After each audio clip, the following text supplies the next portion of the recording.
ലോക്സഭാ തെരഞ്ഞെടുപ്പ് തിരിച്ചടിയിലെ തിരുത്തലിൽ നേതൃമാറ്റമില്ലെന്ന് സിപിഎം സംസ്ഥാന secretary M V Govindan. പാർട്ടിയുടെയും സർക്കാരിന്റെയും മുന്നിൽ അത്തരമൊരു കാര്യമില്ല. തുടർ ഭരണത്തിലേക്ക് നയിക്കാൻ നെടുംതൂണായത് പിണറായിയാണ്. സിപിഎം ന്യൂനപക്ഷ പ്രീണനം നടത്തുന്നുവെന്ന ബിജെപി പ്രചാരവേല ജനങ്ങളെ കുറച്ചൊക്കെ സ്വാധീനിക്കുന്നുണ്ടാകുമെന്നും മാതൃഭൂമിക്ക് നൽകിയ അഭിമുഖത്തിൽ എം വി ഗോവിന്ദൻ വ്യക്തമാക്കി.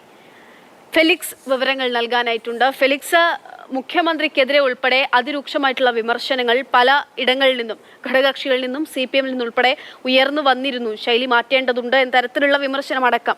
അപ്പോഴാണ് നേതൃമാറ്റമൊന്നുമില്ല എന്നുള്ള കാര്യം പറയുകയും നെടുന്തൂണായത്, തുടർ ഭരണത്തിന് നെടുന്തൂണായത് പിണറായിയാണെന്ന് അദ്ദേഹം ആവർത്തിച്ച് പറയുകയും ചെയ്യുന്നത്. ഈ ലേഖനത്തിൽ ചൂണ്ടിക്കാണിക്കുന്ന, അദ്ദേഹം പറയുന്ന പ്രധാനപ്പെട്ട കാര്യങ്ങൾ എന്തൊക്കെയാണ്? മാതൃഭൂമി ദിനപത്രത്തിന് നൽകിയ ഈ അഭിമുഖത്തിൽ എം വി ഗോവിന്ദൻ പ്രധാനമായും പറഞ്ഞു വെക്കുന്നത് നേതൃമാറ്റത്തിന്റെ ഒരു ആവശ്യമേ ഇല്ല എന്നതാണ്. പ്രത്യേകിച്ച് മുഖ്യമന്ത്രിക്കെതിരെ വിവിധ കോണുകളിൽ നിന്നും വലിയ രീതിയിലുള്ള വിമർശനങ്ങൾ, പ്രത്യേകിച്ചും തെരഞ്ഞെടുപ്പിന് ശേഷം അദ്ദേഹത്തിന്റെ ശൈലി മാറ്റണം തുടങ്ങിയ അടക്കമുള്ള വിവിധ അഭിപ്രായങ്ങൾ ഉയരുന്ന പശ്ചാത്തലത്തിൽ എന്നാൽ അങ്ങനെ ഒരു നേതൃമാറ്റത്തിന്റെ ആവശ്യമില്ല എന്നതാണ് സംസ്ഥാന സെക്രട്ടറി പറഞ്ഞു വെക്കുന്നത്. പിണറായി ഈ പാർട്ടിയിലെ ഏറ്റവും പ്രധാനപ്പെട്ട ഒരു നേതാവാണ്.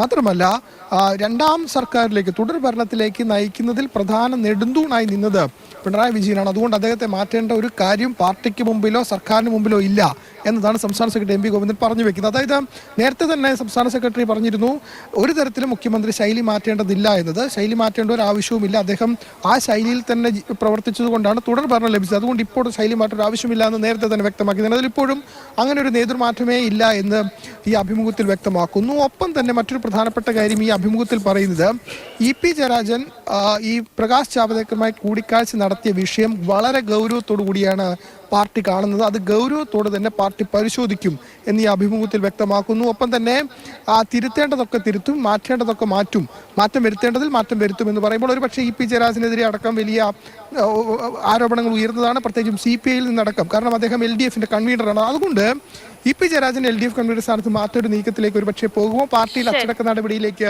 EP-യുടെ വിഷയത്തിൽ കടക്കാനുള്ള സാധ്യതയുമുണ്ട്. തിരുത്തൽ നടപടികളെ പറ്റിയും തിരുത്തലിലേക്കൊക്കെ CPM കടക്കുമെന്ന് പറയുമ്പോഴുമാണ് ഇത്തരത്തിൽ നേതൃമാറ്റത്തിലൂടെ എന്തായാലും ഒരു തിരുത്തലില്ല എന്നുള്ള കാര്യം പാർട്ടി സെക്രട്ടറി വ്യക്തമാക്കുന്നത്. ഫെലിക്സ് വിവരങ്ങൾ നൽകിയത്.